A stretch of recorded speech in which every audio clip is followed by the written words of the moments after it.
In this episode, we continue our look at all things animated by taking a look at some forgotten 80s board games. So, stick around.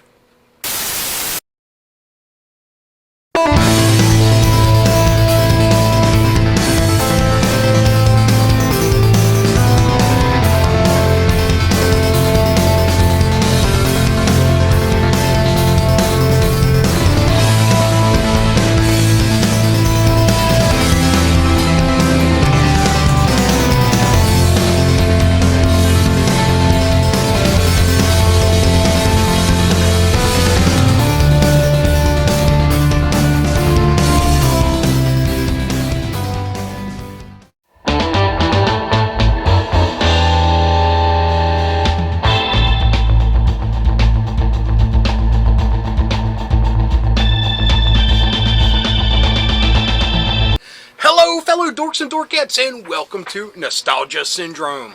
My name is Rob, and like I said, we are continuing our coverage of Janimation January by taking a look at some forgotten 80s board games that all came from or inspired by popular cartoons of the 80s.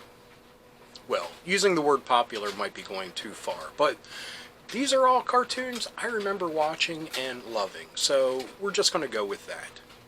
So, without further ado, let's get to number one. Our first board game comes from the cartoon Centurions, and I always wanted one of the action figures growing up. I didn't even care which one because they all had incredibly awesome action features of weapons that could snap onto various parts of the body. Very awesome. Unfortunately, I never had any, and I did watch the cartoon religiously because I just thought it was so awesome. Anyway, the game is Centurions Power Extreme Jake Rockwell's Battle to Stop Dr. Terror. It was released by Parker Brothers in 1986, and it has a very unique story, if you will. Let me read to you what's on the back of the package. It says, "What evil lurks in the heart of Dr. Terror? This mad scientist is up to no good as he plots to achieve total control of the world.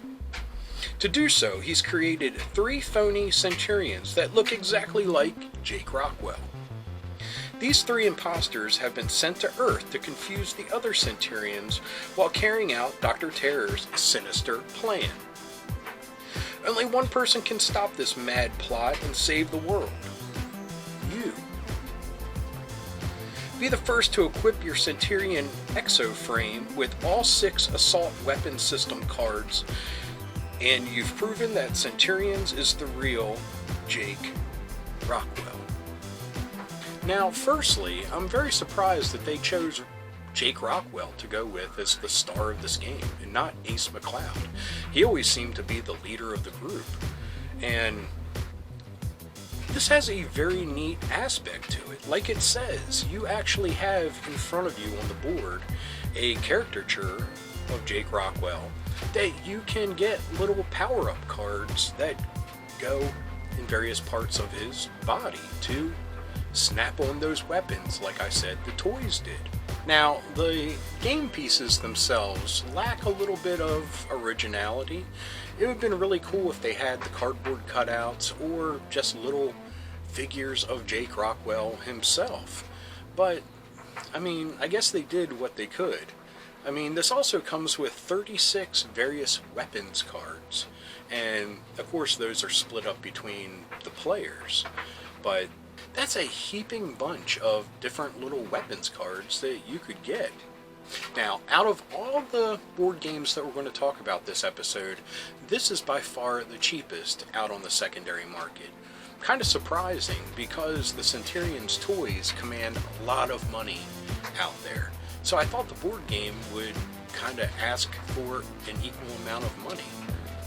I don't know. I just find that a little bit surprising.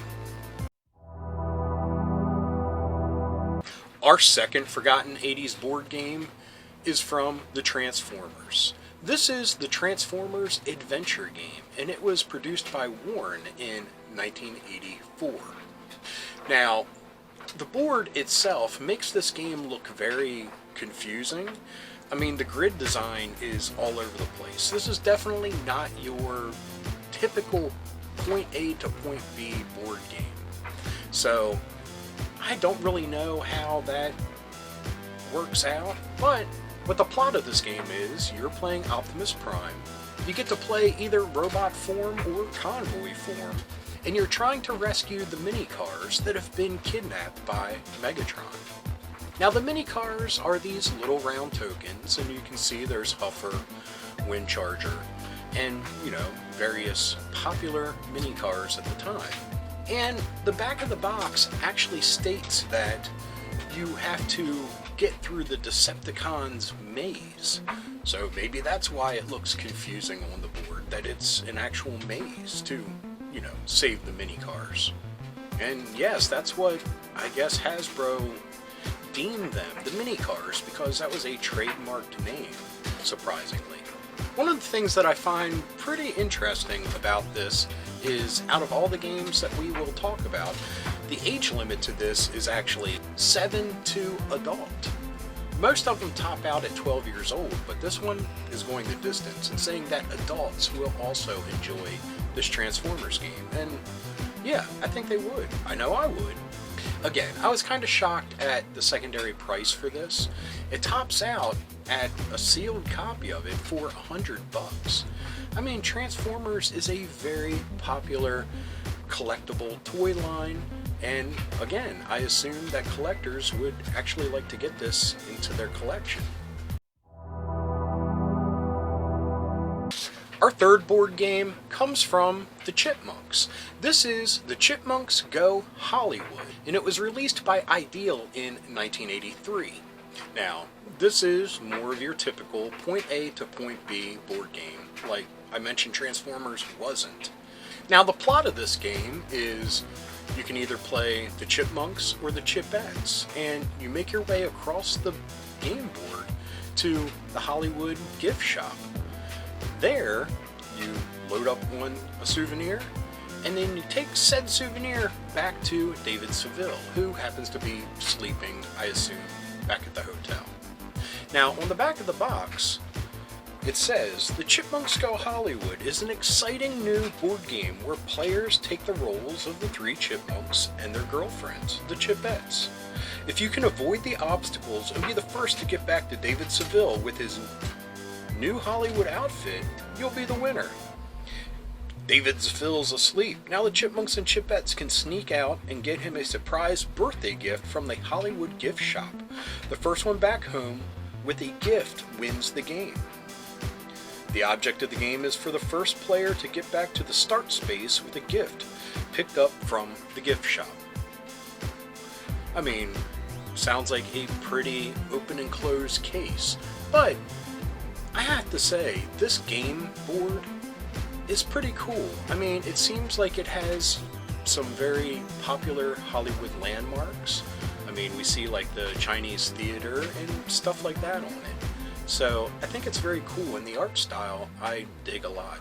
And I have to award it extra points for the player tokens, which are the actual Chipmunks and Chipettes.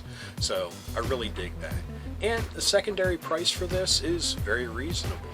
I mean, I wouldn't think a lot of people are going out of their way to get Chipmunk merchandise, but I could always be wrong. Our fourth forgotten board game is from one of my absolute favorite cartoons growing up, and that is The Littles. Now, this is The Littles Pop-Up and Play game. Now, the Pop-Up and Play game was something that Milton Bradley put out, and there were many games under this umbrella. This one came out in 1984, and it featured The Littles.